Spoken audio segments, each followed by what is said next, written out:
Ang hangin sa loob ng kusina ng mga De Leon ay kasing lamig at kasing tulis ng mga kutsilyong nakahanay sa isang magnetic rack sa dingding. Bawat sulok ay kumikinang sa ilalim ng mga puting ilaw, mula sa malawak na marmol na countertop hanggang sa mga kagamitang gawa sa hindi kinakalawang na asero na tila hindi pa nagagamit. Para kay Alina Reyes, na sanay sa init at sikip ng kusina ng isang karinderya, ang lugar ay parang isang operating room. Malinis, walang kaluluwa, at nakakakaba. Ang bawat galaw niya ay tila sinusukat. Bawat paghinga ay tila naririnig. Sa kabilang dulo ng mahabang isla sa gitna ng kusina, nakatayo si Mateo de Leon. Ang kanyang mamahaling suit ay tila hindi nababagay sa lugar, ngunit ang kanyang presensya ang siyang nagpapabigat sa buong silid. Nakahalukip-kip siya. Ang kanyang mga mata ay matalas na nakatutok sa bawat kilos ni Alina, na parang isang lawin na nagmamasid sa kanyang biktima. Walang emosyon sa kanyang mukha, tanging ang tensyon sa kanyang panga ang nagpapahiwatig ng kanyang kawalan ng pasensya. Sa likuran ni Mateo, sa pagitan ng bahagyang nakabukas na pinto, patungo sa marangyang hapagkainan, nakaupo si Doña Isabela de Leon. Ang dating reyna ng mundo ng korporasyon, ang babaeng kayang magpatumba ng mga kumpanya sa isang tawag lang, ay isa na lamang anino ng kanyang dating sarili. Nakaupo siya sa kanyang wheelchair, nakabalot sa isang mamahaling shawl, ang kanyang mga mata ay blangko at nakatingin sa kawalan, tila nawawala sa isang mundong hindi na maabot ng sinuman. Ang misyon ni Alina ay simple, ngunit parang imposible. Magluto ng isang putahe. Isang putahe lang, dahan-dahan, gamit ang isang porselanang sandok. Maingat na inilipat ni Alina ang mainit na sabaw ng sinigang na hipon sa isang mangkok na gawa sa pinong porselana. Ang umuusok na sabaw ay naglabas ng halimuyak na komplikado at pamilyar. Ang kumakatas na asim ng sampalok, ang banayad na anghang ng sili, ang halimonmon ng tanglad, at ang matamis na amoy ng sariwang sugpo. Hindi ito pagsubok sa kanyang kakayahan sa pagluluto. Isa itong sugal. Isang sugal na nakataya ang buhay ng kanyang kapatid. Inabot ng isang katulong ang mangkok at maingat itong dinala kay Doña Isabela. Ang katahimikan sa silid ay halos nakakabingi habang ang lahat ay naghihintay. Sinubuan ng personal na nurse ang matanda. Isang kutsara, dalawa, tatlo. Walang nangyari. Ang mga mata ng Donya ay nanatiling walang buhay. Si Mateo ay napabuntong hininga. Isang tunog ng pagkabigo na halos hindi marinig at nagsimula ng tumalikod. Nawalan na siya ng pag-asa. Ngunit bigla, isang halos hindi mapansing panginginig ang gumapang sa payat na balikat ni Doña Isabela. Sunod-sunod na pumatak ang mga luha mula sa kanyang mga mata. Dumadaloy sa mga kulubot, naguhit sa kanyang pisngi, at mula sa kanyang mga labi. Isang pangalan ang lumabas na parang isang bulong mula sa nakaraan. Isang pangalan na 50 taon nang hindi naririnig sa loob ng mansyon. Ricardo. Isang kolektibong pagkabigla ang bumalot sa silid. Ang nurse ay napaatras. Ang mga katulong na nagmamasid sa malayo ay nagkatinginan. Mabilis na lumingon si Mateo, ang kanyang mukha ay nagpapakita ng hindi makapaniwalang pagtataka. Ang kanyang matalas na tingin ay bumalik kay Alina. Wala na ang pagdududa. Napalitan ito ng pagkamangha at isang maliit, kumikinang na sinag ng pag-asa. Samantala, sa likod ng kanyang kalmadong panlabas, isang pamilyar na takot ang gumapang sa puso ni Alina. Nagtagumpay siya, at ngayon, ang bangungot ay magsisimula pa lamang. 2 linggo lang ang nakalipas, ang mundo ni Alina ay umiikot sa init ng mantika at sa ingay ng mga parokyano sa isang maliit na karinderya malapit sa simbahan ng Quiapo. Ang hangin doon ay siksik sa amoy ng piniritong bawang, inihaw na baboy, at ang matamis na amoy ng kalderetang kumukulo. Doon, siya ay isang kusinera, isang tagahugas ng plato, isang katulong. kung ano man ang kailangan. Ang reputasyon ng kanyang mga luto na sinasabing nakakagamot ng kalungkutan at nagpapabalik ng alaala ay isa lamang alamat na pinagpapasapasahan sa kanilang eskinita. Hanggang sa isang hapon, isang itim at makintab na sasakyan ang huminto sa tapat ng karinderya, isang bagay na kasing kakaiba ng isang buwitre sa gitna ng mga kalapati. Mula rito ay bumaba si Mateo de Leon. Ang kanyang damit, ang kanyang tindig, ang kanyang aura, lahat ay sumisigaw ng kapangyarihan at yaman na hindi nabibilang sa lugar na yon. Pumasok siya sa loob. Ang kanyang mga mata ay nilibot ang masikip na espasyo hanggang sa mahagip niya si Alina na nagpupunas ng mesa. Sa gitna ng desperasyon na iligtas ang alaala ng kanyang lola, bago ito tuluyang maglaho, narinig niya ang mga bulong-bulungan tungkol sa isang dalagang kusinera sa Quiapo na may kakaibang talento. Sinundan niya ang mga kwentong iyon, gaano man ito kahindik-hindik, dahil wala na siyang ibang pagpipilian. "Ikaw ba si Alina Reyes?" tanong niya. Ang kanyang boses ay kalmado ngunit may bigat ng awtoridad. Natigilan si Alina. "Opo, bakit po?" Diretsahan siyang tinitigan ni Mateo. "Narinig ko ang mga sinasabi nila tungkol sa luto mo." May pag-aalinlangan sa kanyang tono. "Hindi ako naniniwala sa mga himala, pero handa akong magbayad para subukan." Inilatag niya ang isang alok na halos makapagpatigil sa pagtibok ng puso ni Alina. Isang halaga ng pera na hindi niya kailanman nakita sa buong buhay niya. Sapat na para sa operasyon sa puso ng kanyang nakababatang kapatid na si Miguel. Sapat na para mabigyan ito ng isa pang pagkakataon sa buhay. Ang kapalit?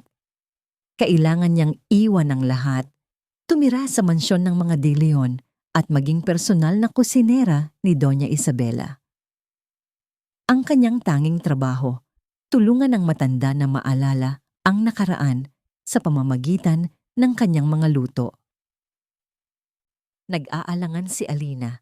Ang alok ay parang isang panaginip, ngunit may isang bahagi sa kanya na natatakot. Naalala niya ang babala ng kanyang yumaong lola, ang siyang nagturo sa kanya ng lahat ng nalalaman niya sa pagluluto. "Ang talento mo, Apo, ay isang biyaya, pero isa ring sumpa," sabi nito noon habang hinahalo nila ang isang palayok ng ginataan. "Huwag na huwag mong hahalungkatin ang mga alaalang sinikap ng iba na ibaon sa limot. May mga pinto na mas mabuting manatiling nakasara." Ngunit nang maisip niya ang mahinang paghinga ni Miguel, ang mga gamot na kailangan nitong inumin araw-araw, ang takot sa mga mata ng kanyang ina sa tuwing binibisita nila ang ospital, nawala ang lahat ng kanyang pag-aalinlangan. Wala siyang karapatang tumanggi. Ang buhay ng kanyang kapatid ang nakataya. "Pumapayag po ako," sabi niya. Ang kanyang boses ay halos isang pabulong. At sa pagsangayon na yon, ipinagbili niya ang kanyang talento at marahil pati na rin ang kanyang kapayapaan. Ngayon, pabalik sa kasalukuyan, ang bigat ng desisyong iyon ay tila mas lalong bumibigat sa kanyang balikat. "Ito ang magiging kwarto mo," sabi ni Mateo, habang binubuksan ang pinto sa isang maliit na silid sa bahagi ng mansyon para sa mga katulong. Malinis ito at maayos, ngunit simple lamang, isang malaking agwat mula sa karangyaan ng ibang bahagi ng bahay. May isang maliit na kama, isang aparador, at isang bintanang nakatanaw sa pader ng katabing gusali. Inilapag ni Alina ang kanyang maliit na bag sa sahig. Ito lang ang dala niya mula sa dati niyang buhay. "May mga patakaran, Alina," pagpapatuloy ni Mateo. Ang kanyang boses ay bumalik sa pagiging malamig at propesyonal. "Una, hindi ka maaaring makipag-usap sa sino man sa pamilya maliban sa akin at kay Lola. Pangalawa, lahat ng iluluto mo para sa kanya ay kailangang dumaan muna sa akin. Gusto kong malaman ang bawat sangkap, bawat proseso. Pangatlo, at pinakamahalaga, ito ay isang transaksyon, isang trabaho. Gagawin mo ang ipinapagawa ko at babayaran kita. Walang personalan. Malinaw ba?" Tumango si Alina. "Opo, sir." Ang salitang sir ay tila dayuhan sa kanyang dila. Magaling. Akmang tatalikod na si Mateo ng isang matinis na boses ang pumuno sa pasilyo. Mateo, hiho, anong ginagawa mo rito sa lungga ng mga daga? Isang babae ang lumitaw mula sa dilim ng pasilyo. Siya ay nasa mga huling bahagi ng kanyang edad 50, balingkinitan ang katawan, at nakasuot ng isang eleganteng sutlang bestida. Ang kanyang buhok ay perpektong nakaayos, at ang kanyang mga alahas ay kumikinang kahit sa madilim na ilaw. Siya si Carmen de Leon, ang tiyahin ni Mateo, kapatid ng kanyang ama. Ang kanyang nangiti ay hindi umabot sa kanyang mga mata, na ngayon ay sinusuri si Alina mula ulo hanggang paa na may halong pagkamuhi. Tita Carmen, bati ni Mateo, ang kanyang tono ay hindi nagbago. Ipinapakita ko lang sa bagong kusinera ni Lola ang kanyang silid. Kusinera?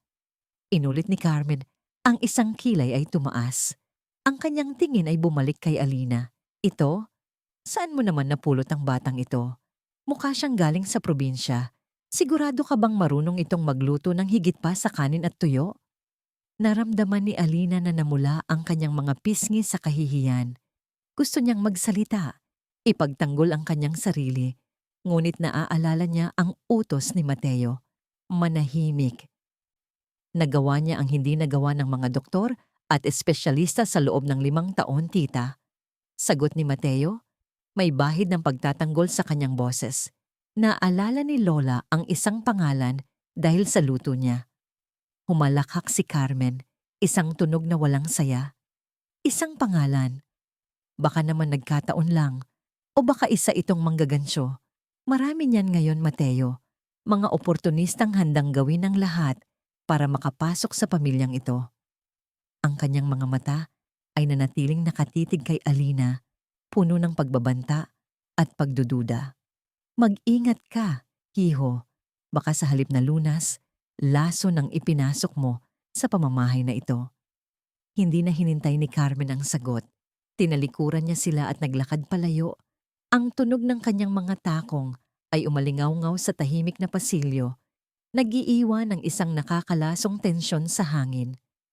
Naiwan si Alina na nanginginig, hindi dahil sa lamig ng mansyon, kundi dahil sa lamig ng pagtanggap sa kanya. Ngayon ay naiintindihan na niya. Hindi lang mga nawawalang alaala ang kanyang haharapin sa lugar na ito. May mga buhay na kaaway din siyang kailangang labanan. At sa unang pagkakataon, naramdaman niya na ang halagang ipinangako sa kanya ay maaaring hindi sapat para bayaran ang kapayapaan ng loob na kanyang isinuko. Ang unang sesyon ng terapiya, kung matatawag man itong ganoon, ay nagsimula kinabukasan. Ang pag-asang sumilay sa mansyon ay halos nahihipo, isang kakaibang init na sumisingaw sa mga malamig na pasilyo. Ngunit para kay Alina, ito ay isa lamang panibagong pagsubok na nagpapabigat sa kanyang dibdib. Dinatnan niya si Mateo sa malawak na library, isang silid na nababalot sa amoy ng lumang papel at mamahaling leather.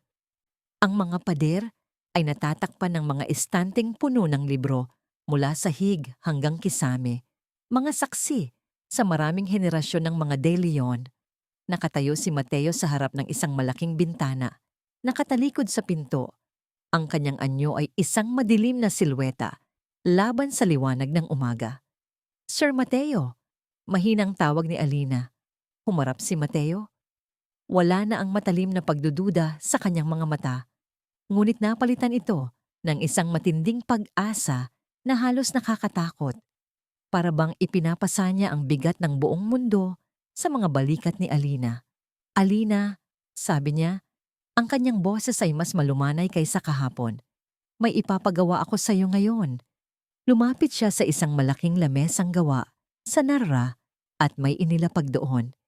Isang luma at makapal na leather-bound journal. Ang pabalat nito ay gas-gas na sa katagalan at ang mga gilid ng pahina ay naninilaw na. Ito ang journal ng lolo. Natagpuan ko ito sa kanyang mga gamit. May mga nakasulat dito tungkol sa mga paboritong pagkain ni Lola. Ibinuklat niya ito sa isang pahina. Adobong manok sa gata, Ayon sa kanya, ito raw ang niluluto ni Lola para sa kanya kapag gusto niyang pagaanin ang kanyang loob. Iniabot ni Mateo ang journal kay Alina. Nang tanggapin ito ni Alina, naramdaman niya ang lamig at bigat ng kasaysayan sa kanyang mga kamay. Ang mga sulat kamay sa loob ay elegante, ngunit tila minadali, puno ng mga damdaming matagal nang nakalibing. Gusto kong lutuin mo ito para sa kanya mamayang tanghalian, utos ni Mateo. Sundin mo kung ano man ang sinasabi diyan, bawat detalye. Tumango si Alina. Sa kanyang paglabas sa library, dala-dala ang journal. Naramdaman niya na hindi lang siya basta magluluto. Siya ay magiging isang arkeologo ng mga alaala. Hinuhukay ang mga nakabaon sa pamamagitan ng lasa at amoy. Sa kusina, binuklat niya ang journal. Ang resipe ay hindi lamang listahan ng mga sangkap. Ito ay may kasamang mga maikling tala.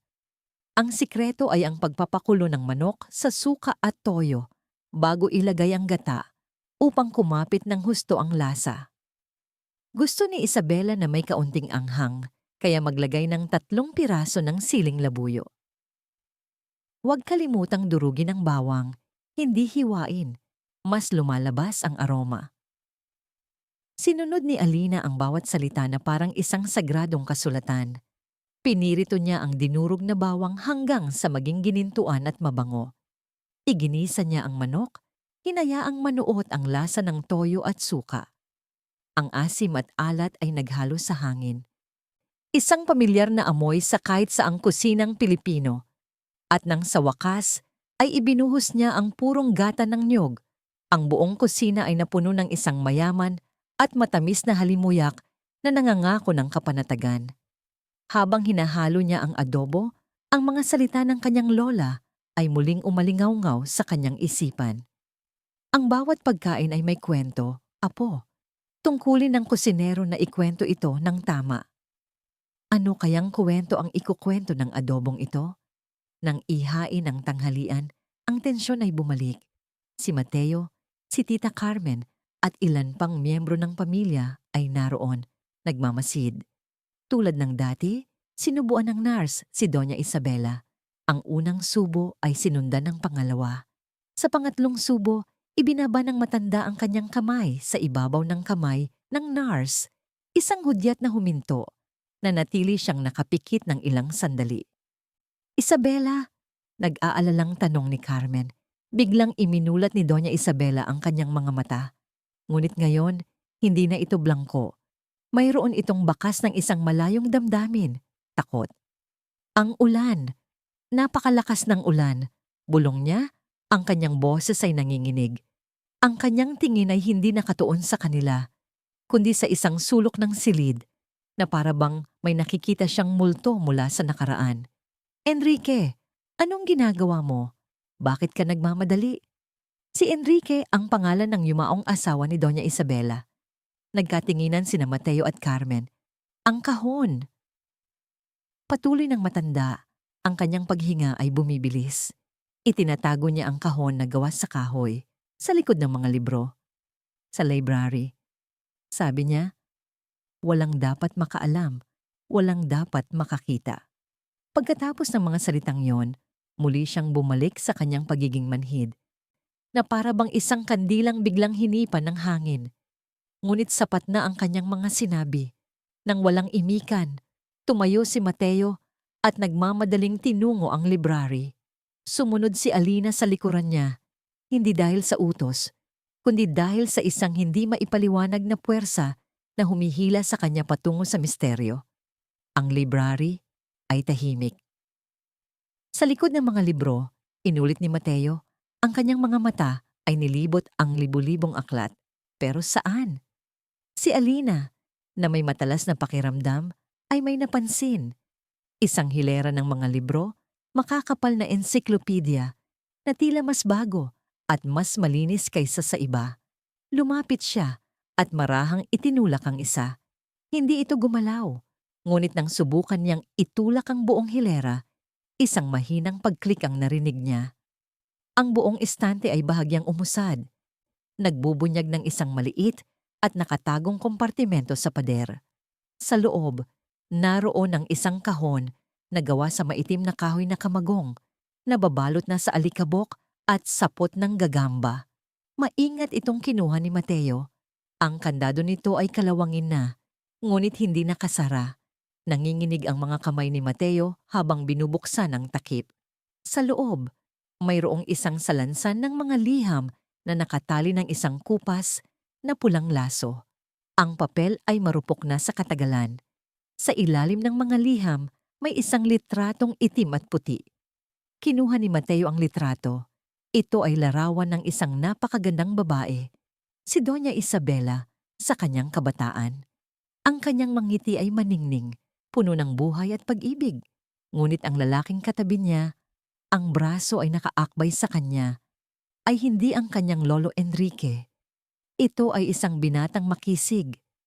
May malalamim na mga mata at isang ngiti na sumasalamin sa ngiti ni Isabela. Mukha silang masayang-masaya, mukha silang umiibig.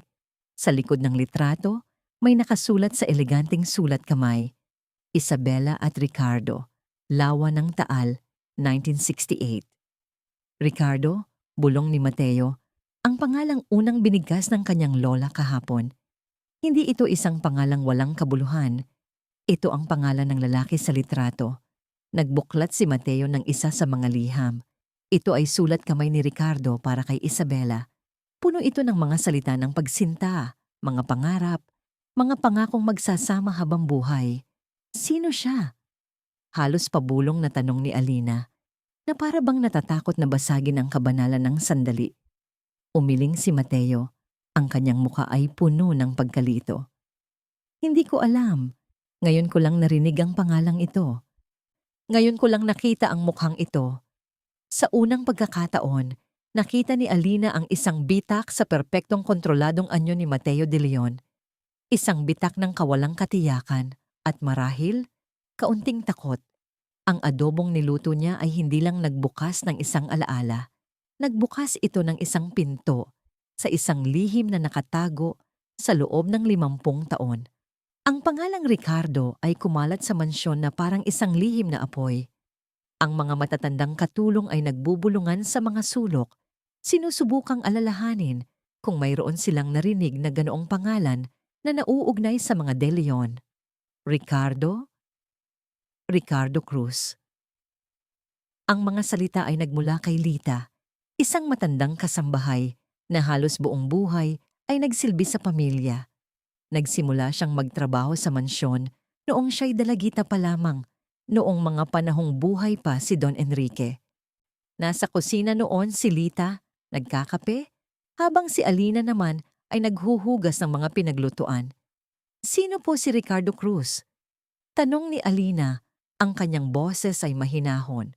Napabuntong hininga si Lita, ang kanyang mga mata ay nakatanaw sa malayo, na para bang binabalikan ng isang panahong matagal nang lumipas. Ang mga Cruz. Sila ang mortal na kaaway ng mga De Leon sa mundo ng real estate. Ilang henerasyon na ang kanilang alitan.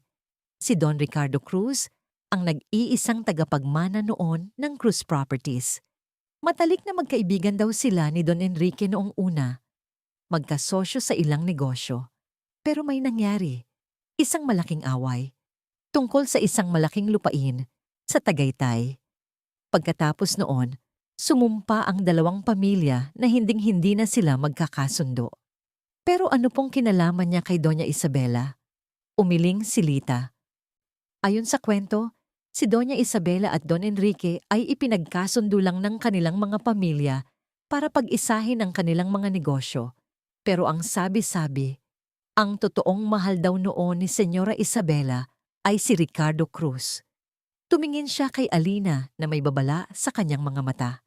Ipinagbabawal na banggitin ang pangalang yon sa pamamahay na ito. Isang malaking eskandalo noon. Isang lihim na pilit ibinaon ng mga De Leon. Kasabay ng paglitaw ng pangalan ni Ricardo Cruz sa loob ng mansyon, tila may hindi nakikitang mga tainga sa pader. Ang balita tungkol sa isang milagrosang kusinera na nagpapabalik ng alaala ni Doña Isabela ay kahit paano'y nakalabas. At ang balitang ito ay umabot sa tainga ng kasalukuyang pinuno ng Cruz Properties. Sa isang makintab at modernong opisina sa puso ng Makati, na napapaligiran ng salamin at bakal, nakaupo si Javier Cruz sa likod ng kanyang malaking lamesa. Siya ang apo ni Ricardo Cruz at ang mortal na karibal ni Mateo de Leon sa mundo ng negosyo. Matikas, matalino, at walang awa. Isang kusinera, sabi ni Javier sa kanyang kausap sa telepono, isang ngisi ang gumuhit sa kanyang mga labi. At naalala daw ng matandang De Leon ang lolo. Interesting. Ibinaba niya ang telepono at tumingin sa labas ng bintana sa mga nagtataasang gusali ng syudad. Alam niya ang mga kwento. Alam niya ang tungkol sa hidwaan.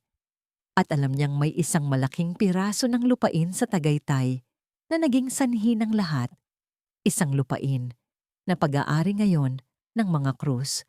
Kung may maaalala si Doña Isabela na maaaring magbago sa kasaysayan, kailangan niya itong malaman at kailangan niya itong pigilan.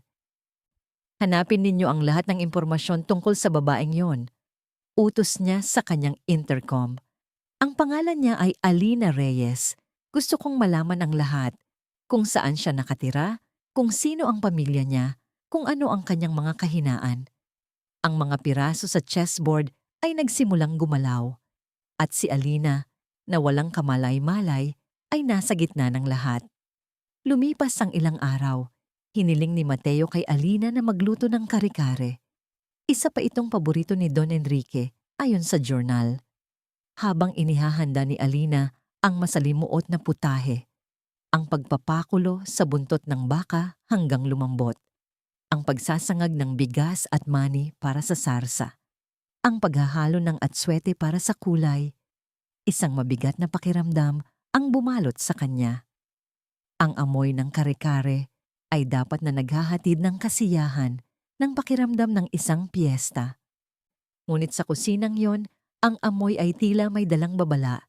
Nang matikman ni Doña Isabela ang kare-kare, ang naging reaksyon niya ay mas matindi kaysa dati. Hindi na ito isang malabong bulong o isang tahimik na pagluha. Isang malakas na hikbi ang kumawala sa kanyang lalamunan. Napahawak siya ng mahigpit sa braso ng kanyang wheelchair. Ang kanyang mga buko ay namumuti. Sinungaling! Traidor! Sigaw niya. Ang kanyang boses ay basag at puno ng sakit. Ang mga mata niya ay nanlilisik sa galit. Paano mo nagawa ito sa akin, Enrique? Sa kaibigan mo? Ang testamento, ang tunay na testamento, itinago mo. Ang kanyang mga salita ay pira-piraso at magulo, ngunit ang sakit ay malinaw. Muling nabuhay sa kanyang isipan ang isang gabi.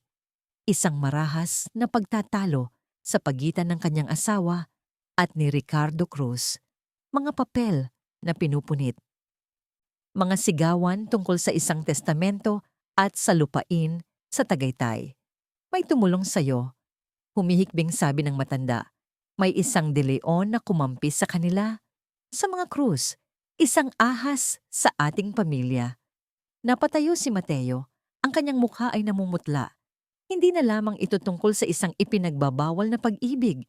Ito ay tungkol sa isang pandaraya. Isang pagtataksil na nagmula sa loob mismo ng kanilang pamilya. Ang bigat sa kanyang balikat ay lalong tumindi. Ang paghahanap sa mga alaala ng kanyang lola ay nagiging pagbubukas ng isang kahon ng Pandora na puno ng mga kasalanan ng nakaraan. Gabi na. Ang mansyon ay tahimik, ngunit ang tensyon ay nananatiling mabigat sa hangin. Pagkatapos ng bawat sesyon, nararamdaman ni Alina ang pagod hindi lang sa kanyang katawan, kundi pati na rin sa kanyang kaluluwa. Tila ba sa bawat alaalang kanyang binubuhay, isang piraso ng sakit at pait mula sa nakaraan ang nanunuot sa kanyang pagkatao. Hindi siya makatulog. Lumabas siya ng kanyang maliit na silid at naglakad patungo sa hardin sa likod ng mansyon.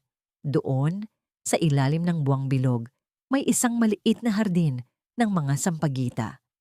Ang puti at maliliit na bulaklak ay kumikinang sa dilim at ang kanilang matamis na halimuyak ay nagbibigay ng kaunting kapayapaan sa naguguluhang isip ni Alina.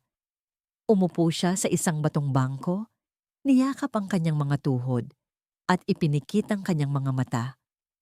Sa unang pagkakataon mula nang tumuntong siya sa mansyon, naramdaman niya ang pagnanais na tumakbo palayo. Hindi ka rin makatulog. Isang boses ang bumasag sa katahimikan. Si Mateo. Nakatayo siya sa di kalayuan. Ang kanyang suit ay napalitan na ng simpleng t-shirt at pajama pants. Wala na ang anyo ng isang CEO, siya'y mukha na lamang isang lalaking maraming iniisip. Hindi sumagot si Alina. Dahan-dahang lumapit si Mateo at umupo sa kabilang dulo ng bangko, nag-iiwan ng sapat na espasyo sa pagitan nila. Salamat sa ginawa mo kanina, sabi niya. Ang kanyang boses ay mahina. Kahit mahirap pakinggan ang mga lumalabas. Trabaho ko lang po ito, sagot ni Alina, hindi tumitingin sa kanya. Isang mahabang katahimikan ang namagitan. Tanging ang huni ng mga kuliglig at ang amoy ng sampagita ang pumuno sa hangin. Alam mo ba, muling nagsalita si Mateo. Ang kanyang tingin ay nasa mga bituin. Si Lola ang nagtayo ng hardin na ito. Paborito niya ang sampagita. Noong bata ako, dito niya ako dinadala kapag malungkot ako. Kukumutan niya ako ng mga bulaklak at sasabihing ang bango nito ay kayang itaboy ang lahat ng masasamang panaginip. Isang maliit na ngiti ang sumilay sa kanyang mga labi. Isang ngiting may bahid ng lungkot. Matagal ko nang hindi nakikita ang ngiting iyon. Araw-araw, parang mas lalo siyang lumalayo. Parang isang taong unti-unting nabubura. Natatakot ako na isang araw, gigising ako at wala nang matitira sa kanya. Kaya kahit anong sakit ang lumabas, basta't makita ko lang siyang muli. Kahit isang sulyap lang sa tunay niyang pagkatao, tatanggapin ko. Sa unang pagkakataon, nakita ni Alina ang tao sa likod ng pangalang De Leon.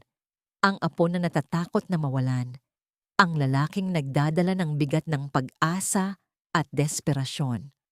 Ang talento ko, sabi ng lola ko, isa raw itong sumpa. Mahinang sabi ni Alina. Sa wakas ay tumingin na kay Mateo. Dahil sa bawat pintong binubuksan ko sa isip ng iba, parang pumapasok din ako sa loob. Nararamdaman ko ang nararamdaman nila.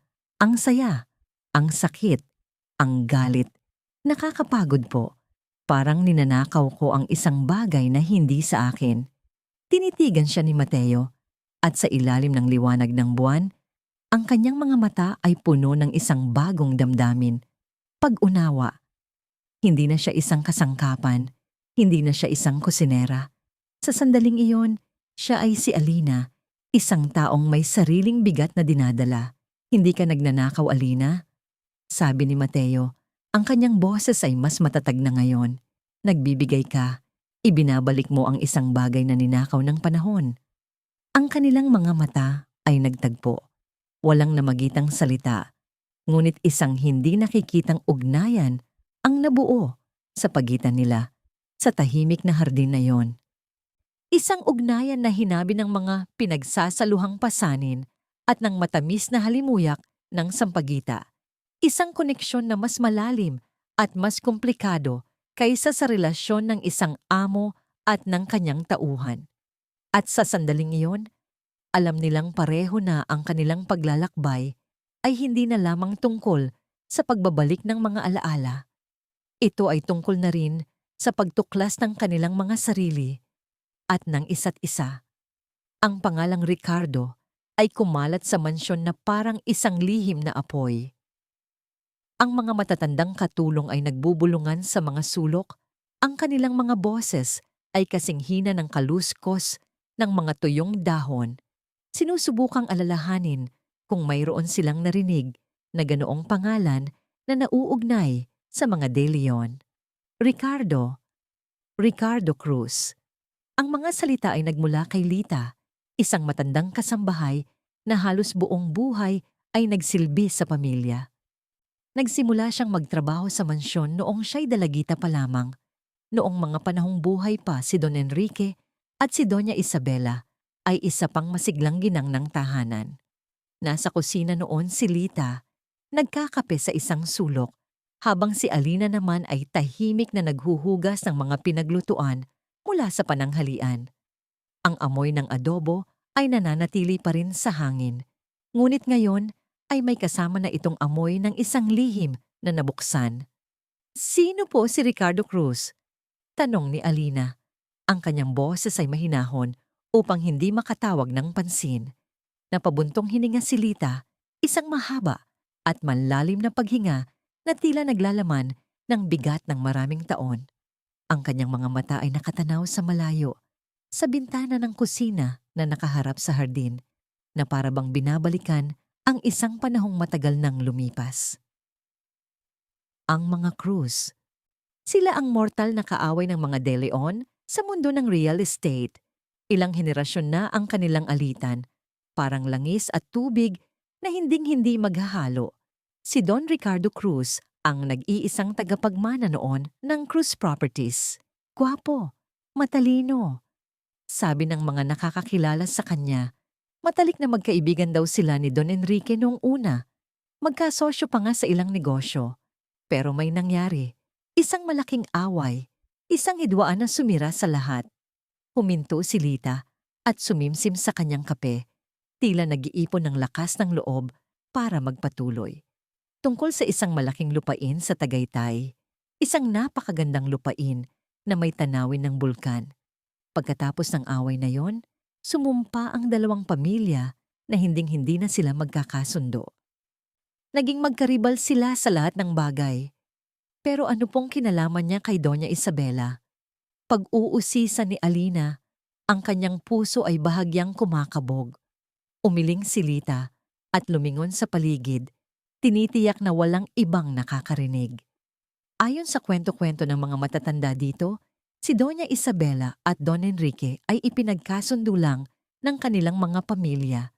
Isang kasunduan para pag-isahin ang kanilang mga negosyo at palakasin ang kapangyarihan ng mga De Leon. Pero ang sabi-sabi, ang totoong mahal daw noon ni Senyora Isabela ay si Ricardo Cruz. Tumingin siya ng diretso kay Alina, may babala at awa sa kanyang mga mata. Ipinagbabawal na banggitin ang pangalang yon sa pamamahay na ito. Kahit ang anino ng pangalang Cruz ay kinamumuhian dito. Isang malaking eskandalo noon. Isang lihim na pilit ibinaon ng mga De Leon sa pinakamalalim na hukay na kanilang mahahanap. Kasabay ng paglitaw ng pangalan ni Ricardo Cruz sa loob ng mansyon, tila may hindi nakikitang mga tainga sa pader. Ang balita tungkol sa isang milagrosang kusinera na nagpapabalik ng alaala ni Doña Isabela ay kahit paano'y nakalabas. Kumalat na parang usok mula sa mga tsimeneya ng mansyon patungo sa abalang syudad. At ang balitang ito ay mabilis na umabot sa tainga ng kasalukuyang pinuno ng Cruz Properties. Sa isang makintab at modernong opisina sa puso ng Makati na napapaligiran ng salamin at bakal na sumasalamin sa walang katapusang daloy ng trapiko sa ibaba, nakaupo si Javier Cruz sa likod ng kanyang malaking lamesang gawa sa salamin. Siya ang apo ni Ricardo Cruz at ang mortal na karibal ni Mateo de Leon sa mundo ng negosyo. Matikas, matalino, at may isang uri ng mangiti na hindi umaabot sa kanyang mga mata. Isang ngiting laging tila may kinakalkula. Isang kusinera? Sabi ni Javier sa kanyang kausap sa telepono. Isang ngisi ang dahan-dahang gumuhit sa kanyang mga labi. At naalala daw ng matandang De Leon ang lolo? Interesting, very interesting. Ibinaba niya ang telepono at umikot sa kanyang swivel chair para humarap sa malawak na bintana, pinagmamasdan ng mga nagtataas ang gusali ng syudad na para bang pag-aari niya ang lahat. Alam niya ang mga kwento. Alam niya ang tungkol sa hidwaan na minana niya mula sa kanyang ama at mula sa kanyang lolo. At alam niya na may isang malaking piraso ng lupain sa Tagaytay na naging sanhi ng lahat. Isang lupain na isa na ngayon sa pinakamahalagang pag-aari ng mga Cruz. Kung may maaalala si Doña Isabela na maaaring magbago sa kasaysayan, na maaaring magbigay duda sa legalidad ng kanilang pag-aari, kailangan niya itong malaman at kailangan niya itong pigilan bago pa man ito magsimula.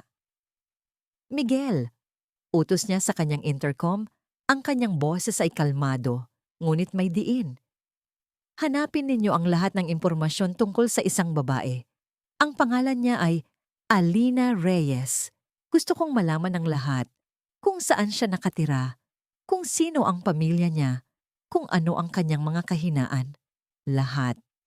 Ang mga piraso sa chessboard ay nagsimulang gumalaw at si Alina, na walang kamalay-malay sa mas malaking laro, ay nasa gitna ng lahat, isang simpleng pawn na hindi alam na malapit na siyang maging reyna o maging unang sakripisyo.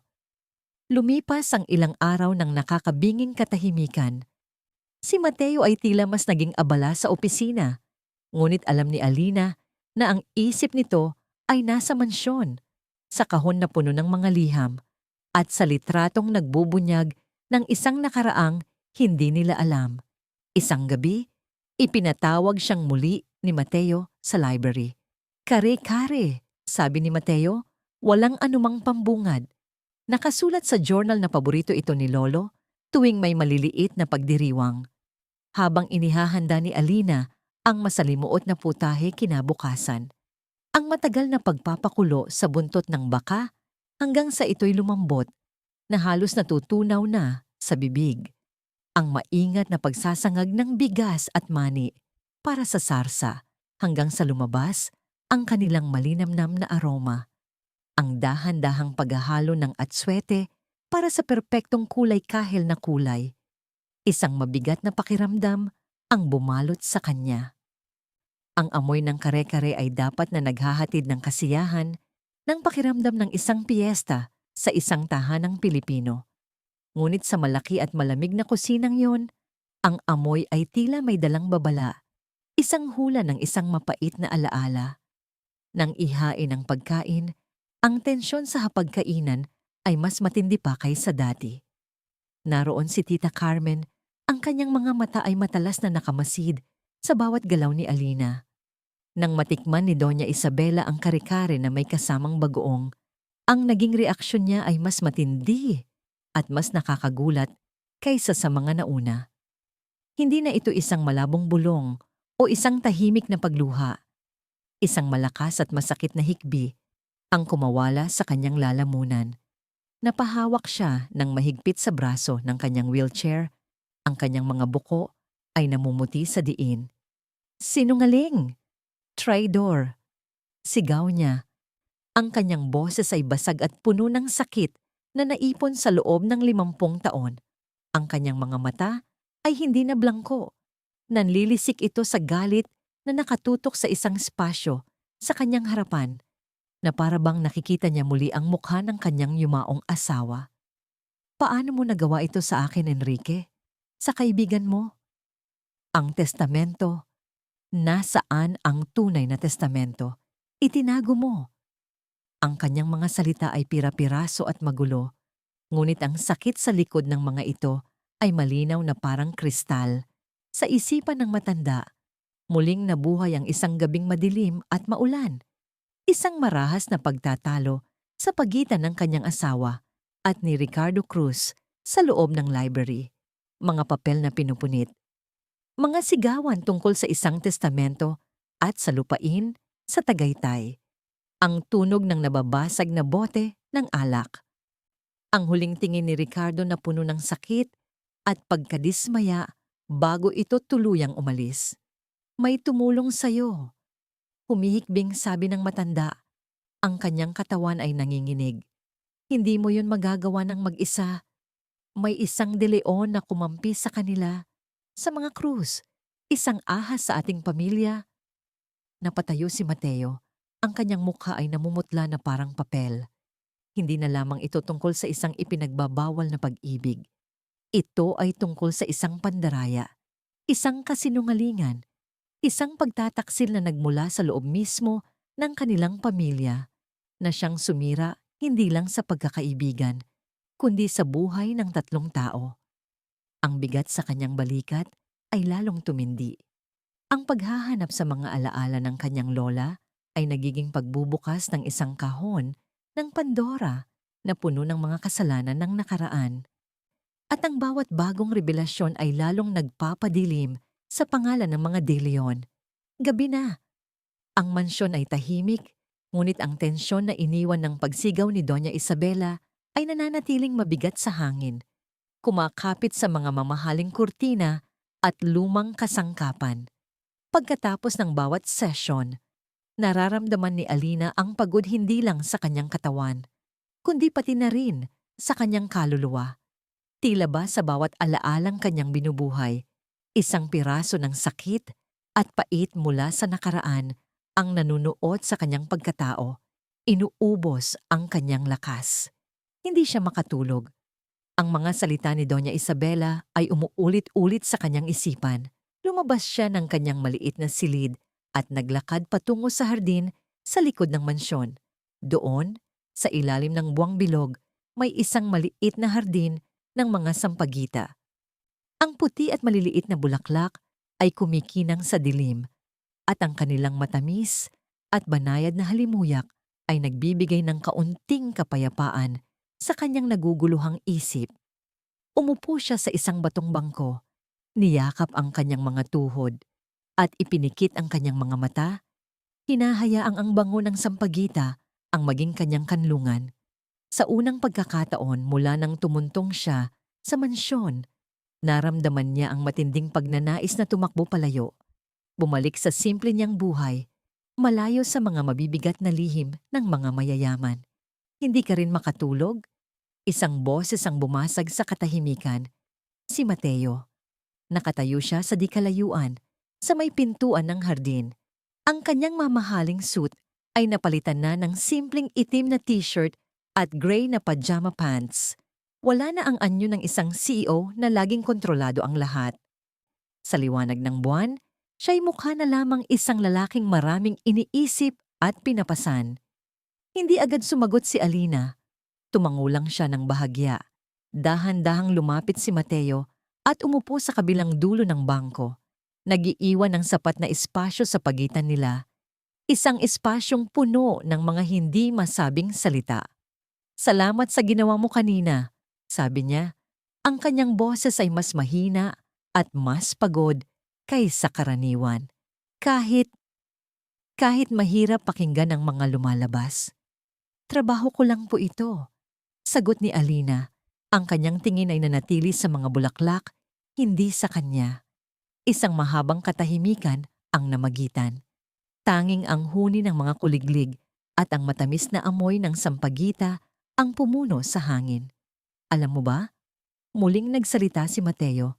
Ang kanyang tingin ay nasa mga bituin na ngayon. Si Lola ang nagtayo ng hardin na ito. Paborito niya ang sampagita. Noong bata ako, dito niya ako dinadala kapag umiiyak ako o kapag may problema ako sa eskwela.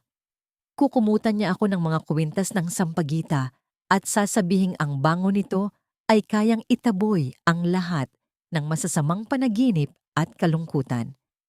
Isang maliit at mapait na ngiti ang sumilay sa kanyang mga labi. Matagal ko nang hindi nakikita ang tunay na siya. Araw-araw, parang mas lalo siyang lumalayo sa amin. Parang isang taong unti-unting nabubura ang mga kulay. Natatakot ako na isang araw, gigising ako at wala nang matitira sa kanya, kundi isang blangkong tingin. Kaya kahit anong sakit ang lumabas, kahit gaano kadilim ang nakaraan, basta't makita ko lang siyang muli. Kahit isang sulyap lang sa tunay niyang pagkatao, tatanggapin ko. Sa unang pagkakataon, nakita ni Alina ang tao sa likod ng pangalang De Leon. Hindi ang amo, hindi ang tagapagmana, kundi ang apo na natatakot na mawalan. Ang lalaking nagdadala ng bigat ng pag-asa at desperasyon sa kanyang mga balikat. "Ang talento ko," sabi ng lola ko, "isa raw itong regalo na may kasamang sumpa." Mahinang sabi ni Alina, sa wakas ay lumingon na kay Mateo. Ang kanilang mga mata ay nagtagpo sa ilalim ng mapusyaw na liwanag. Dahil sa bawat pintong binubuksan ko sa isip ng iba, parang pumapasok din ako sa loob. Nararamdaman ko ang nararamdaman nila. Ang saya, ang sakit, ang galit. Nakakapagod po. Parang ninanakaw ko ang isang bagay na hindi dapat sa akin. Tinitigan siya ni Mateo at sa ilalim ng liwanag ng buwan, ang kanyang mga mata ay puno ng isang bagong damdamin na hindi pa nakikita ni Alina dati. Pag-unawa. Hindi na siya isang kasangkapan, hindi na siya isang kusinera lamang. Sa sandaling iyon, siya ay si Alina, isang taong may sariling bigat na dinadala. Isang bigat na ngayon lang niya naiintindihan. Hindi ka nagnanakaw, Alina, sabi ni Mateo. Ang kanyang boses ay mas matatag na ngayon, mas malumanay. Nagbibigay ka. Ibinabalik mo ang isang bagay na ninakaw ng panahon. Walang namagitang salita pagkatapos noon, ngunit isang hindi nakikitang ugnayan ang nabuo sa pagitan nila sa tahimik na hardin na yon. Isang ugnayan na hinabi ng mga pinagsasaluhang pasanin, ng mga lihim na nabubunyag, at ng matamis na halimuyak ng sampagita. Isang koneksyon na mas malalim at mas komplikado kaysa sa relasyon ng isang amo at ng kanyang tauhan. At sa sandaling iyon, alam nilang pareho na ang kanilang paglalakbay ay hindi na lamang tungkol sa pagbabalik ng mga alaala. Ito ay tungkol na rin sa pagtuklas ng kanilang mga sarili at ng isa't isa sa gitna ng mga pira-pirasong alaala ng isang mapait na nakaraan. Ang katahimikan sa hardin ng sampagita ay nag-iwan ng isang banayad, ngunit di matitinag na bakas sa pagitan ni Alina at Mateo. Ngunit ang kapayapaang iyon ay kasinliit at kasinrupok lamang ng mga bulaklak na pinagmulan nito, madaling malanta sa harap ng isang bagong umaga at ng mga aninong gumagapang sa loob ng mansyon. Sa kanyang silid na napapalibutan ng mga antigong kasangkapan at mga larawang naglalahad ng matagal nang lumipas na karangyaan, si Tita Carmen ay hindi mapakali. Ang bawat revelasyon mula sa bibig ni Doña Isabela ay parang isang martilyong pumupukpok sa pundasyon ng kanyang buhay. Ang pangalan ni Ricardo Cruz, ang usapin tungkol sa testamento, at higit sa lahat, ang mga katagang isang ahas sa ating pamilya, ang mga ito'y hindi lamang mga salita. Para sa kanya, ang mga ito ay mga multo mula sa nakaraan na nagbabalik upang singilin siya. Siya, na nooy isang dalaga pa lamang, ang naging kasabwat ng kanyang tiyo sa kasakiman nito. Ang kanyang katahimikan ay binili ng isang pangako ng maginhawang buhay, isang pangakong tinupad kapalit ng katotohanan. Ngayon, ang kusinerang yon, si Alina, ay dahan-dahang hinuhukay ang libingan kung saan niya itinago ang kanyang mga kasalanan. Nanginginig ang mga kamay na kinuha ni Carmen ang kanyang telepono. Ang takot ay nagbigay sa kanya ng isang uri ng desperadong katapangan. May isang tao lang siyang alam na may parehong interes na patahimikin ang nakaraan. Idinayal niya ang isang numero na matagal na niyang itinatago. Isang numero na kumakatawan sa isang alyansang ipinagbabawal. Sa kabilang linya, sa loob ng isang malamig at minimalistang opisina sa Makati, sumagot si Javier Cruz. Sino to? Ang kanyang boses ay kalmado at may awtoridad. Huwag ka nang magtanong kung sino ako, Javier. Sagot ni Carmen. Ang kanyang boses ay mahina, ngunit may diin. Alam kong alam mo na kung ano ang nangyayari sa mansyon. Ang lola mo, ang lola ko, ang kusinera. Isang sandaling katahimikan. Narinig ni Carmen ang mahinang pag-ikot ng isang swivel chair. Tita Carmen, sabi ni Javier, may bakas ng amusement sa kanyang boses. Matagal-tagal din tayong hindi nagkausap. Akala ko ba ayaw na ninyong marinig ang pangalan ng isang Cruz? Putulin mo na ang pagbibiro, bata. Singhal ni Carmen. Pareho tayong may mawawala kapag tuluyang nagsalita si Mama. Ang lupa sa Tagaytay, ang reputasyon ng mga De Leon, at ang tunay na kwento sa likod ng lahat. Kailangan nating patigilin ang babaeng yon. At ano ang gusto mong gawin ko? Tanong ni Javier. Ang kanyang tono ay naging mas seryoso. Interesado akong makinig. Ikaw na ang bahala, sabi ni Carmen. Mayroon kang kapangyarihan at impluensya na wala ako. Takutin mo siya. Paalisin mo siya. Gawin mo ang lahat ng kailangan. Basta't mawala siya sa landas natin. Bago pa mahuli ang lahat. Pag-isip ni Javier. Lahat ng bagay ay may kapalit, Tita Carmen. Kapag natapos ito, mayroon akong hihilingin sa'yo. Isang pabor na may kinalaman sa susunod na business deal ng De Leon Corp. Kahit ano. Desperadong sagot ni Carmen. Basta't ilibing mong muli ang mga lihim na pilit niyang binubuhay.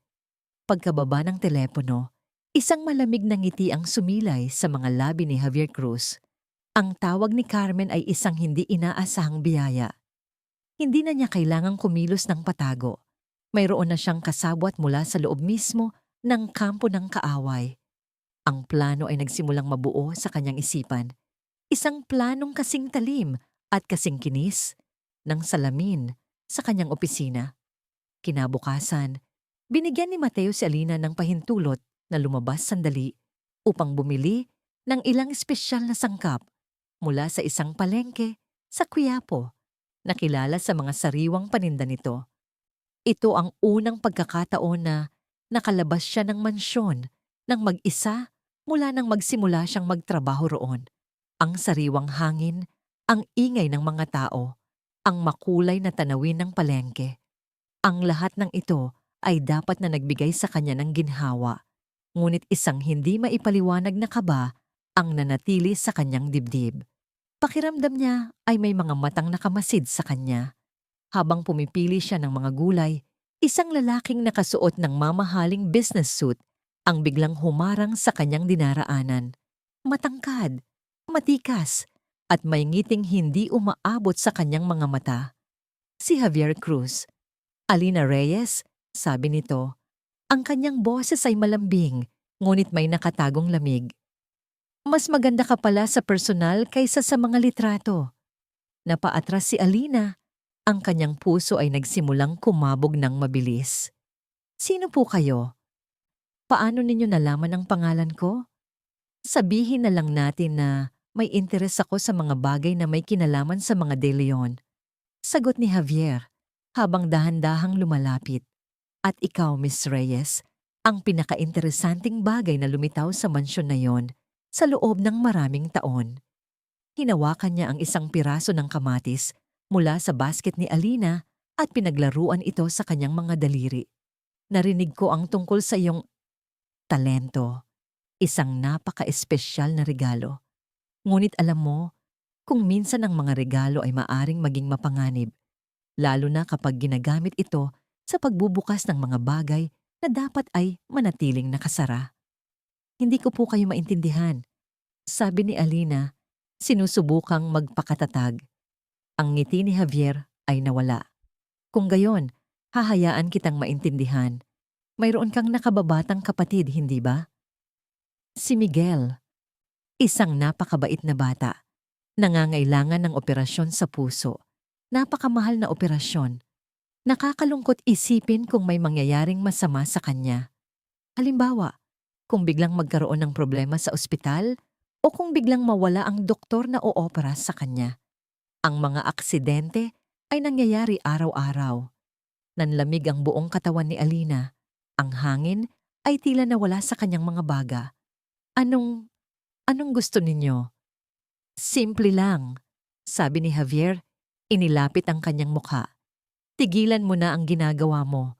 Umalis ka sa mansyon ng mga De Leon. Kalimutan mo na ang lahat ng nalaman mo. Bumalik ka sa dati mong buhay.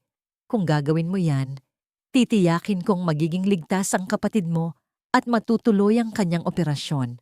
Pero kung magmamatigas ka, ibinagsak niya ang kamatis sa sahig at tinapakan ito.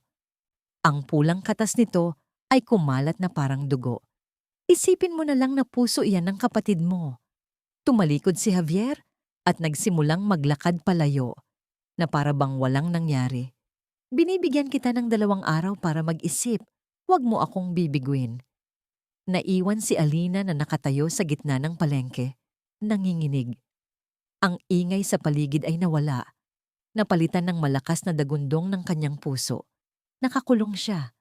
Sa isang panig ay ang katotohanang dapat niyang alamin para kay Doña Isabela. at ang namumuong ugnayan nila ni Mateo. Sa kabilang panig, ang buhay ng kanyang kapatid. Ang dalawang gilingan ay nagsimulang umikot at siya ay nasa gitna, malapit ng madurog. Ang mga sumunod na araw ay isang uri ng impyerno para kay Alina. Ang bawat ngiti ni Mateo ay parang isang sundang sa kanyang dibdib. Ang bawat sandali ng kalinawan ni Doña Isabela ay nagpapaalala sa kanya ng banta ni Javier. Ang mansyon na dati isang lugar ng pag-asa ay naging isang kulungang gawa sa ginto. At ang kanyang talento ay naging isang pasanin na napakabigat dalhin. Isang gabi, ipinatawag ang lahat ng miyembro ng pamilyang De Leon para sa isang mahalagang hapunan. Ang paksa, ang kalagayan ni Doña Isabela at kung ano ang susunod na hakbang. Ang hangin sa dining hall ay mabigat sa tensyon. Si Mateo ay nasa isang dulo ng mesa, seryoso ang mukha. Si Tita Carmen ay nasa kabilang dulo, ang kanyang mga mata ay matalas na parang isang agila.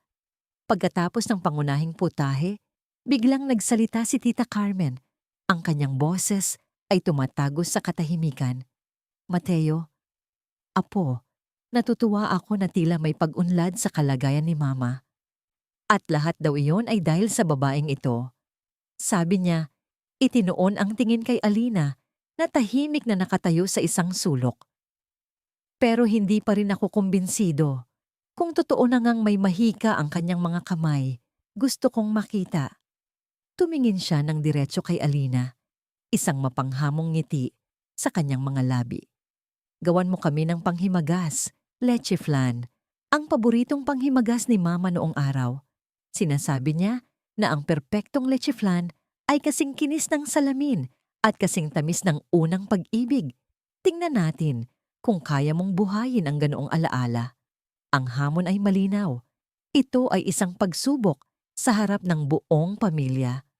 Walang nagawa si Mateo, kundi tumango. Alina, kaya mo ba? Tumango si Alina, kahit na ang kanyang puso ay puno ng masamang kutob. Pumasok siya sa kusina. Ang mga mata ni Tita Carmen ay tila sumusunod sa bawat galaw niya. Maingat niyang inihanda ang leche flan, ang paghihiwalay sa pula at puti ng itlog, ang dahan-dahang paghahalo ng gatas kondensada at evaporada, ang paglalagay ng katas ng dayap para mawala ang lansa, ang paggawa ng arnibal na may perpektong kulay amber. Bawat hakbang ay ginawa niya ng may pag-iingat at pagmamahal. Para sa kanya, hindi na ito isang trabaho lamang. Ito ay para kay Doña Isabela. Habang inilalagay niya ang mga lanera sa steamer, biglang pumasok si Tita Carmen sa kusina.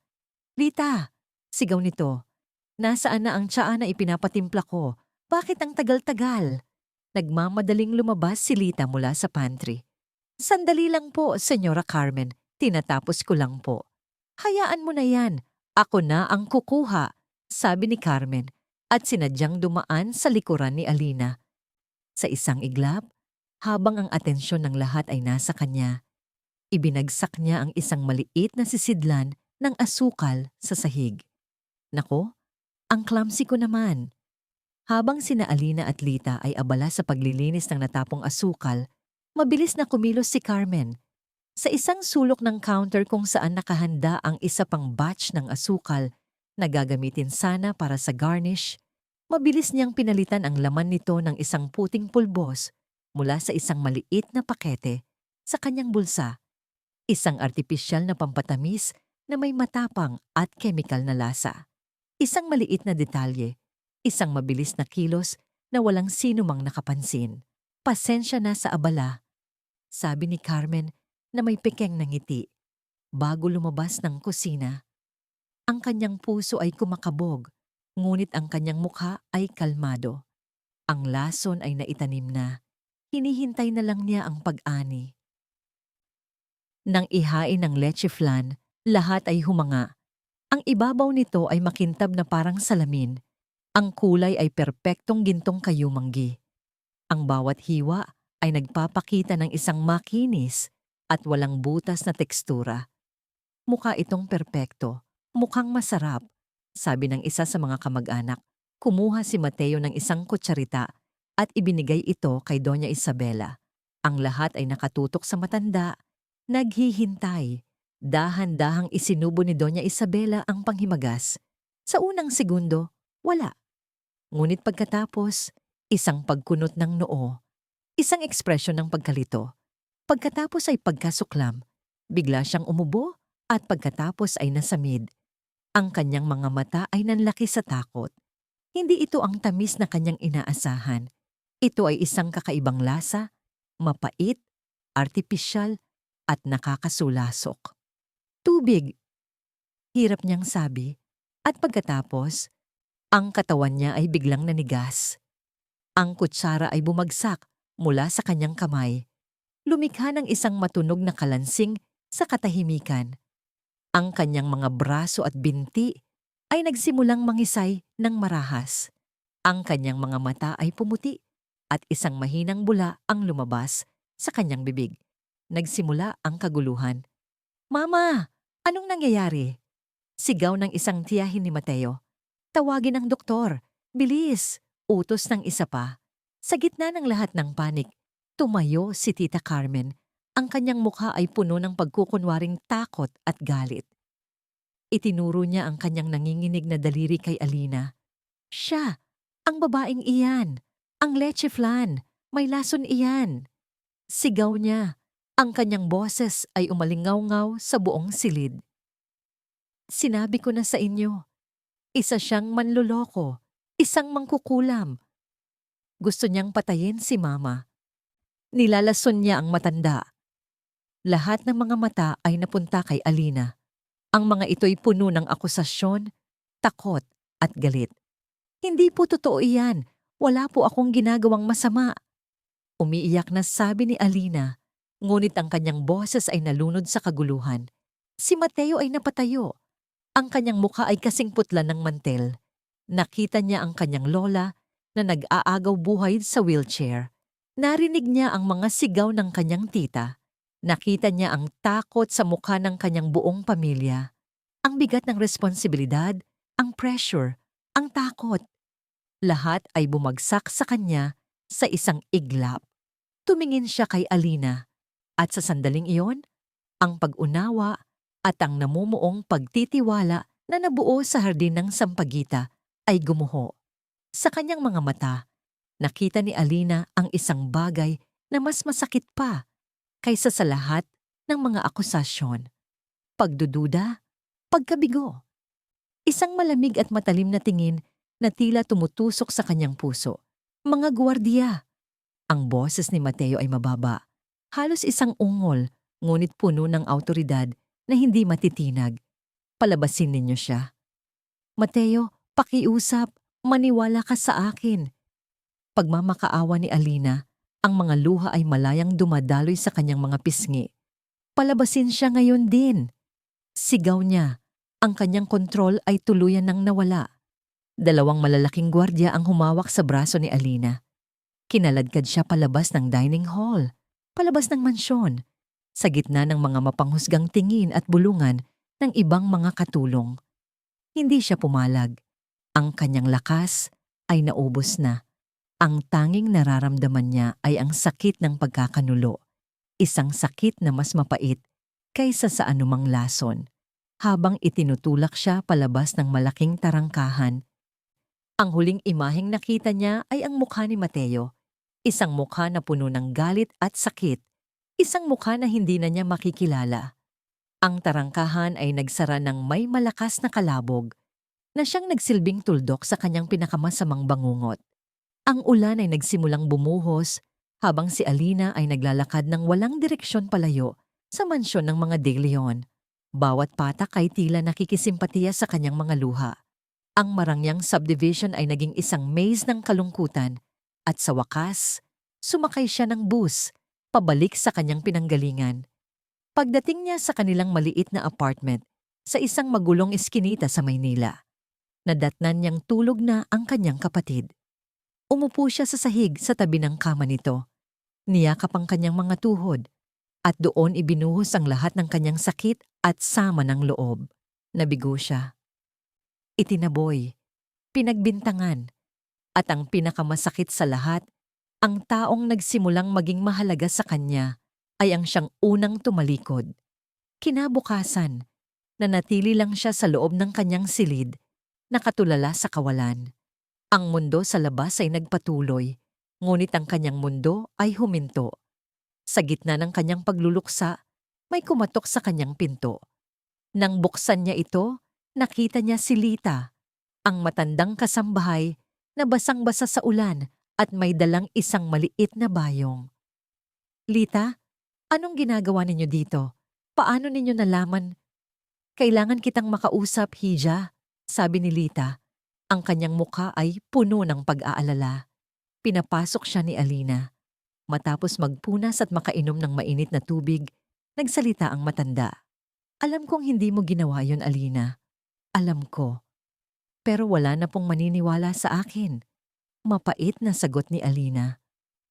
Nakita ko si Senyora Carmen sa kusina kagabi. Pagpapatuloy ni Lita, ang kanyang boses ay halos isang bulong. Nakita ko siyang may ginawa sa lamesa kung saan ka naghahanda. Mabilis lang. Hindi ko nakita kung ano talaga yon. Pero kakaiba ang kanyang kilos. Parang may itinatago. Tumingin si Alina kay Lita. Isang maliit na kislap ng pag-asa ang nagsimulang sumibol sa kanyang puso. Hindi iyon ang dahilan kung bakit ako naparito, sabi ni Lita. Inilabas niya mula sa kanyang bayong ang isang luma at makapal na notebook. Ang mga pahina nito ay naninilaw na at ang sulat kamay sa loob ay kupas na. Ito ang recipe book ng ina ni Doña Isabela, ang lola niya.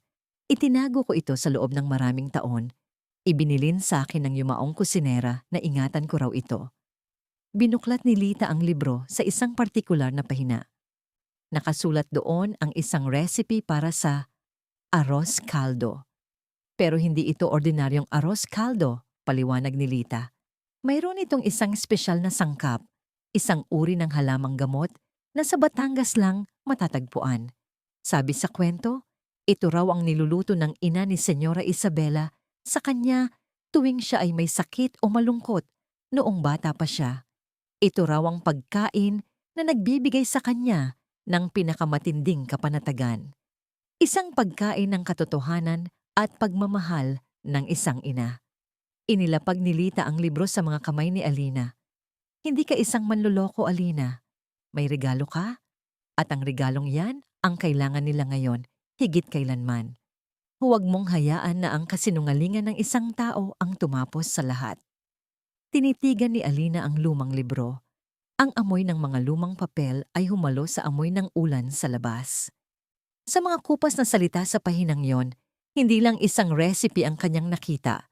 Nakita niya ang isang pagkakataon, isang huling pag-asa, hindi na para kay Mateo o para sa pera, kundi para sa kanyang sariling dangal, para sa katotohanan at para sa matandang babae na naghihintay na maalala kung sino talaga siya.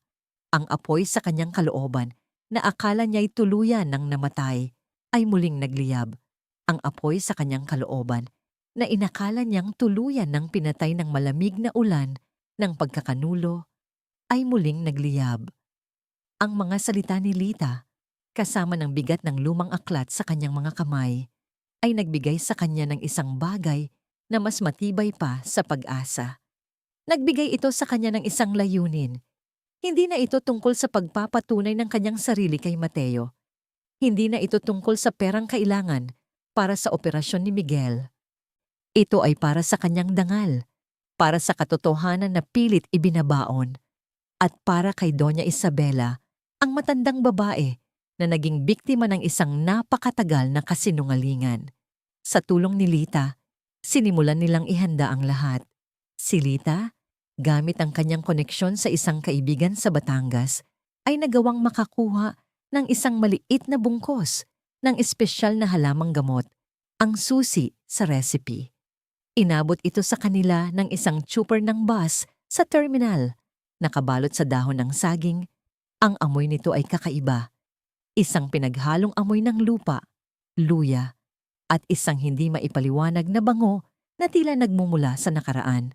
Sa maliit na kusina ng apartment ni Alina, ang paghahanda ay naging isang seremonya. Ang bawat hiwa ng luya ay tumpak at may diin na parabang hinihiwa niya ang bawat kasinungalingan. Ang paggisa sa bawang at sibuyas ay mabango at dahan-dahan, isang paraan ng pagpapalabas ng katotohanan mula sa pagkakatago nito. Ang paghugas ng bigas, ang pagdama sa bawat butil sa kanyang mga palad, ay isang paalala ng simple at dalisay na mga bagay na pilit dinudumihan ng kasakiman. At nang sa wakas ay isinama niya ang espesyal na halamang gamot, isang banayad na berdeng kulay ang humalo sa puti ng lugaw, at isang amoy na puno ng nostalgia ang pumuno sa buong silid. Ito ang amoy ng pagmamahal ng isang ina, isang amoy ng tahanan, ang pagkain ng katotohanan. Habang papalubog ang araw, binalangkas nila ni Lita ang plano. Alam ni Lita na may pulong ang buong pamilya ng De Leon ngayong gabi. Isang pinal na pulong. Pag-uusapan nila ang pagpapadala kay Doña Isabela sa isang mamahaling care facility. Isang magandang salita para sa isang lugar kung saan siya ay maghihintay na lamang ng kanyang katapusan. Malayo sa pamilya, malayo sa kanyang mga alaala. Ito na ang huling pagkakataon. Gabi. Isang van na ginagamit para sa catering service na inarkila ni Lita gamit ang kanyang naipon.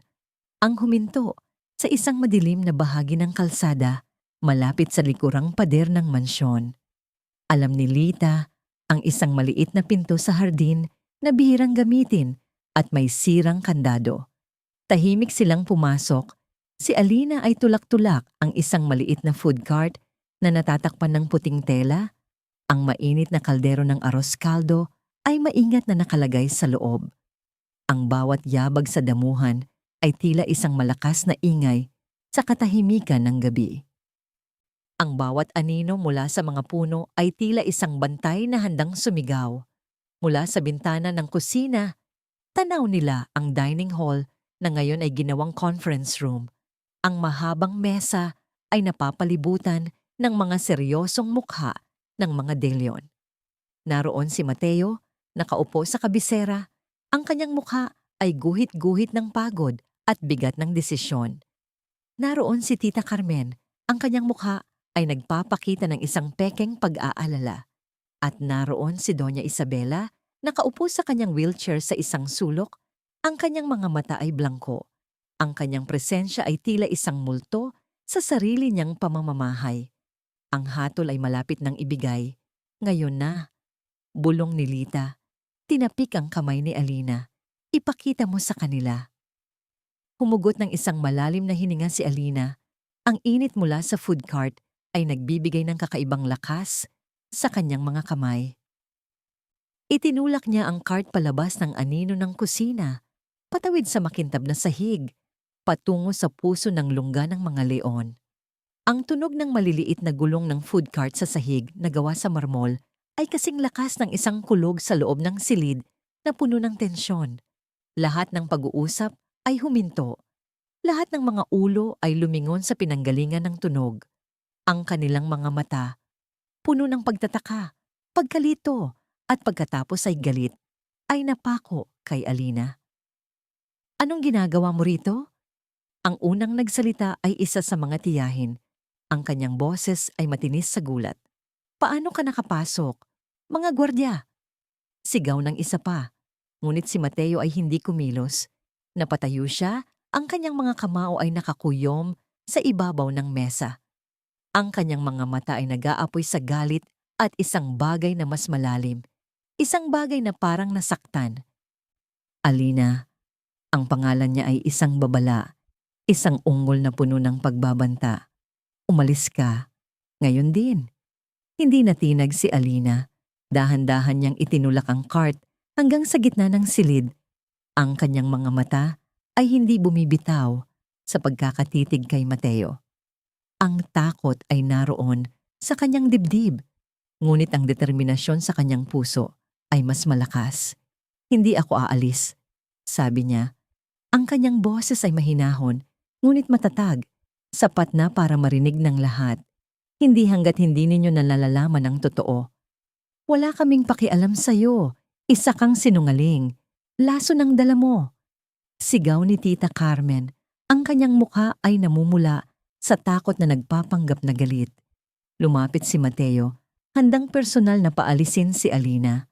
Ngunit bago pa siya makalapit, hinarap siya ni Alina. Mateo, sabi niya, at sa pagkakataong ito, ang kanyang boses ay may bahid ng pakiusap, ngunit hindi ng kahinaan.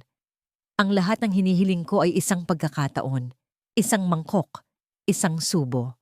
Pagkatapos nito, kung wala pa ring mangyari, aalis ako at hindi na kailanman magpapakita. Pero pakiusap, bigyan mo ako ng isang huling pagkakataon. Nakita ni Mateo ang katapatan sa kanyang mga mata. Sa kabila ng galit, sa kabila ng pagdududa na sumira sa kanyang tiwala, may isang bahagi sa kanya na gustong maniwala. Ang alaala ng kanilang pag-uusap sa hardin ng Sampaguita, ang sandali ng kanilang koneksyon, ay kumislap sa kanyang isipan. Tumingin siya sa kanyang lola na walang kamalay-malay sa lahat ng kaguluhan, isang figura ng kawalan ng pag-asa. Ano pa ba ang mawawala sa kanya? Hindi siya sumagot. Ngunit ang kanyang pananahimik at ang bahagyang pag-atras ng kanyang katawan ay sapat na para kay Alina. Ito na ang kanyang pahintulot. Lumapit si Alina sa wheelchair ni Doña Isabela. Dahan-dahan niyang inangat ang takip ng kaldero. Isang mainit na singaw ang lumabas, dala ang amoy ng luya, bawang, at ang misteryosong halamang gamot mula sa Batangas. Ang amoy ay tila may sariling buhay. Lumaganap ito sa buong silid. Pinapawi ang mabigat na amoy ng mamahaling pabango at lumang kahoy. Ito ay isang amoy ng pag-aaruga, isang amoy na matagal nang nawala sa mansyon na yon. Sumandok si Alina ng mainit na arroz caldo sa isang maliit na porselanang mangkok. Umupo siya sa tabi ni Doña Isabela, sa paraang ginagawa ng isang anak sa kanyang ina. Senyora Isabela, bulong niya. Para po sa inyo. Hinipan niya ang kutsara bago ito dahan-dahang idinampi sa mga labi ng matanda. Sa una, tumanggi si Doña Isabela, ngunit ang amoy ay tila may kapangyarihang humikayat. Dahan-dahan niyang ibinuka ang kanyang bibig. Isang subo. Walang nangyari. Ang pamilya ay nanonood. Ang ilan ay may pagkutya sa kanilang mga mukha. Si Tita Carmen ay halos mapangiti na sa tagumpay. Pangalawang subo.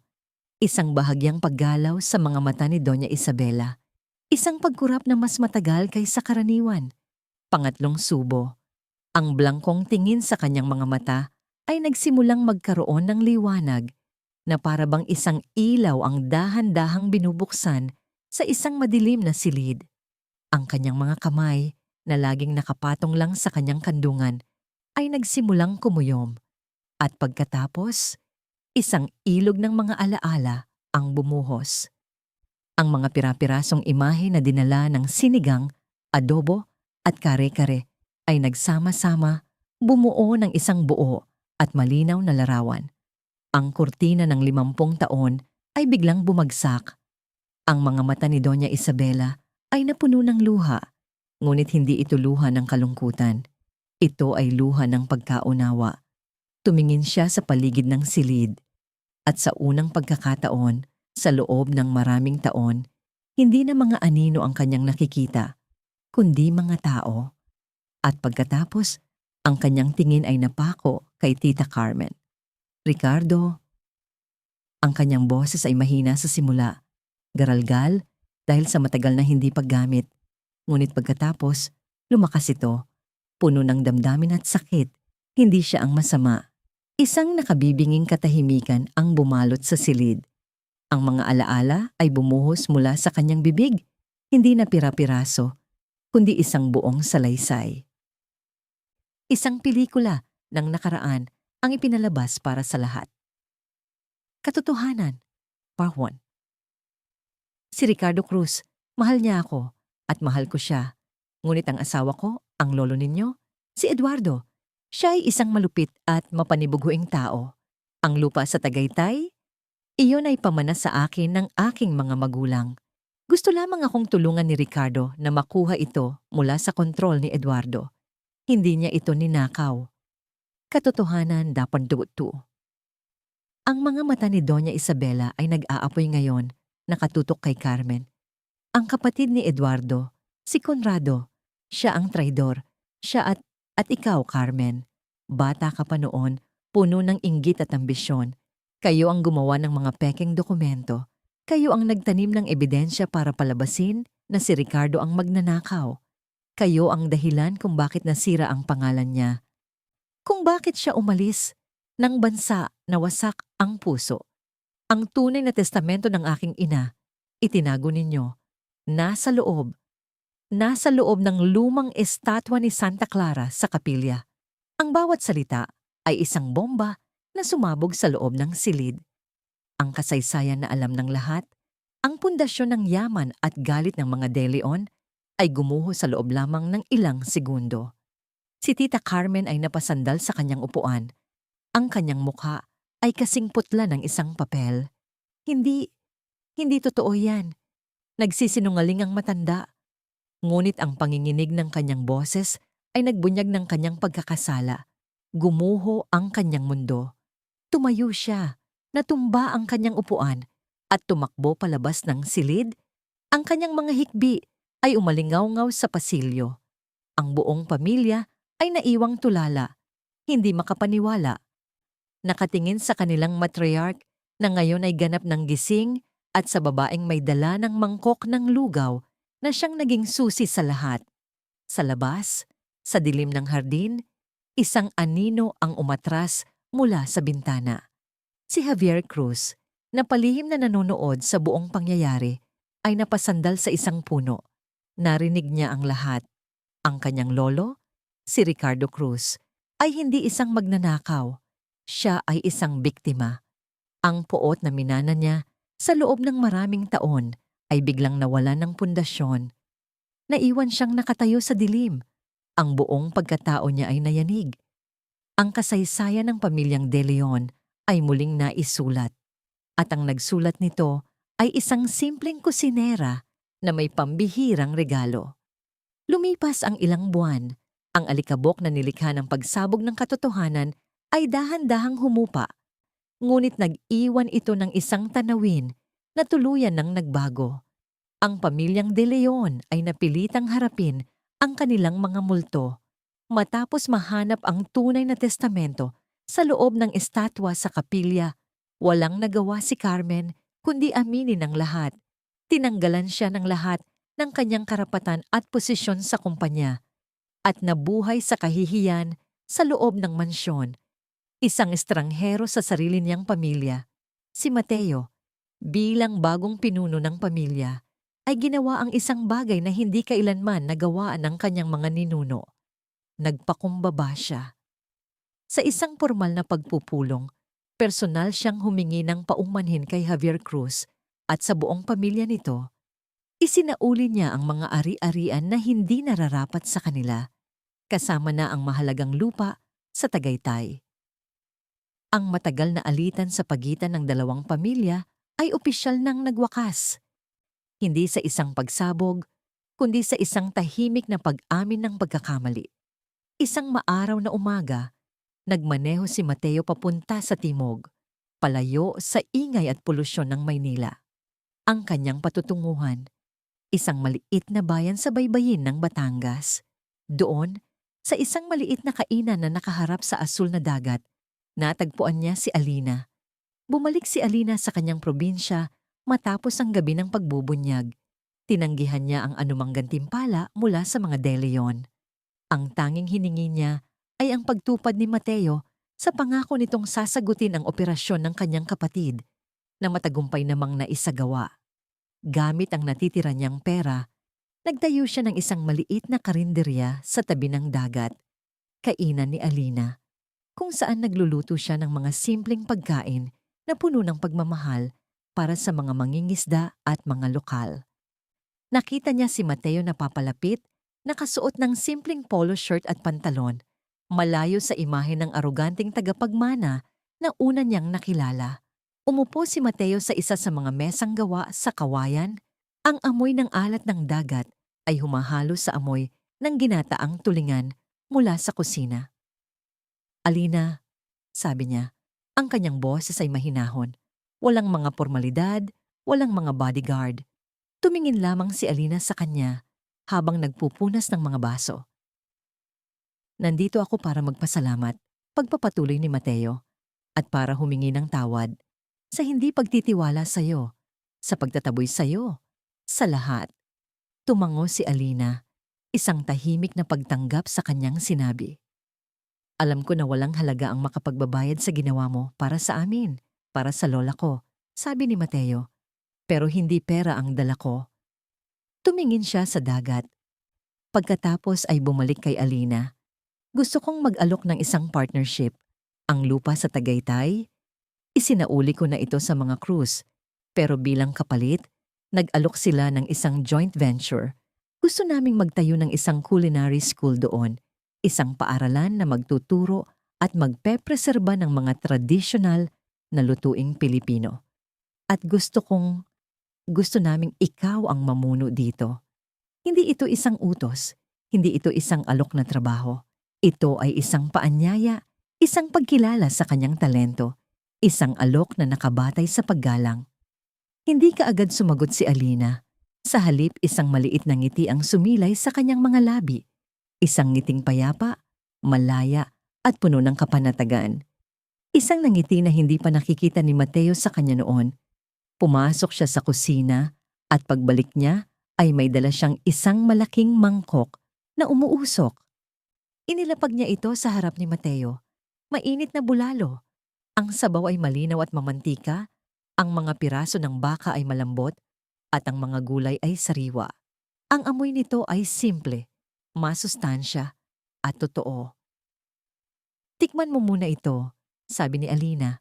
Kumuha si Mateo ng kutsara at humigop ng sabaw. Ang init at linamnam nito ay kumalat sa kanyang buong katawan. Isang ginhawang hindi niya naramdaman sa loob ng mahabang panahon. Masarap, sabi niya, at ito'y taos-puso. Tumingin si Alina sa kanya.